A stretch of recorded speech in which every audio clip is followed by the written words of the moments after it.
Namaku Dion. Saat itu aku masih duduk di kelas 1 SMA di sebuah desa. Saat itu aku kenal dengan seseorang perempuan yang bernama Ina. Dia adalah sosok perempuan yang sangat aku idam-idamkan. Tapi saat itu aku nembak dia dan dia menolak aku. Katanya, tunggu ya setelah kita masing-masing sukses. Hal itu pun membuat aku terpacu. Akhirnya aku selalu belajar dengan giat. Akhirnya ketika kelulusan SMA, dia berkata, ayo lanjutkan agar kita masing-masing sukses dan kita bisa bersatu. Aku pun semakin bersemangat. Saat itu aku adalah lulusan terbaik di SMA tersebut.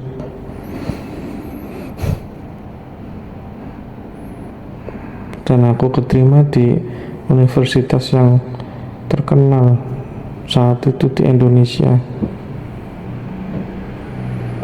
Kami akhirnya berkontak-kontakan melalui pesan karena dia mengambil perkuliahan di tempat lain yang jaraknya hampir 6 jam dari tempat saya.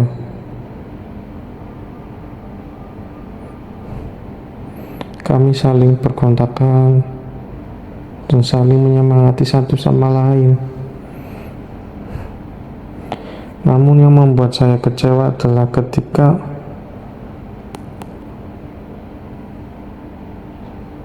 kita saling wisuda, kita lulus saat itu dengan peringkat terbaik. Tapi dia berkata lagi, saat ini kita belum sukses, ayo kita tunda dulu sampai benar-benar sukses. Akhirnya aku melanjutkan studiku dan aku berhasil menjadi karyawan terbaik. Kemudian aku bekerja di luar negeri. Dan saat itu pun kami masih berhubungan melalui WA.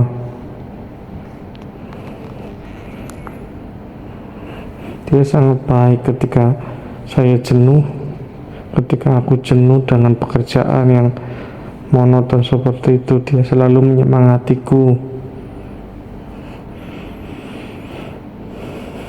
Dan setelah dirasa aku sudah sukses, uangku melimpah, kemudian aku pun menghubunginya dan minta bertemu, namun dia menolak. Aku pun sangat kecewa dan akhirnya diam-diam tanpa mengabarinya, aku pun pulang dan bertujuan untuk menemuinya karena kabarnya dia menjadi seorang guru di desaku. Setelah sampai, aku berkangen-kangen dan orang tuaku, dan aku langsung menuju ke rumahnya. Dan hal yang mengagetkan aku, ternyata dia sedang menggendong seorang anak kecil. Dan yang setelah aku tahu itu adalah anaknya. Jadi rupanya si Ina sudah menikah dengan seseorang di desa tersebut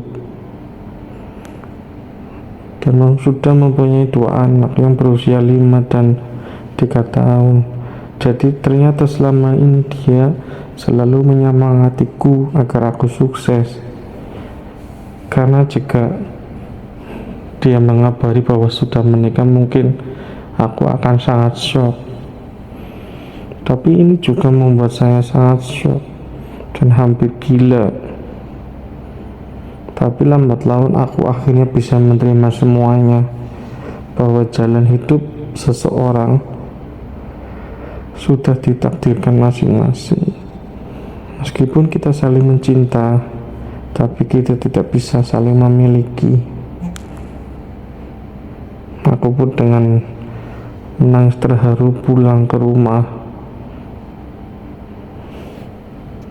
dan akan selalu teringat dia sebagai seseorang yang berarti dalam hidupku.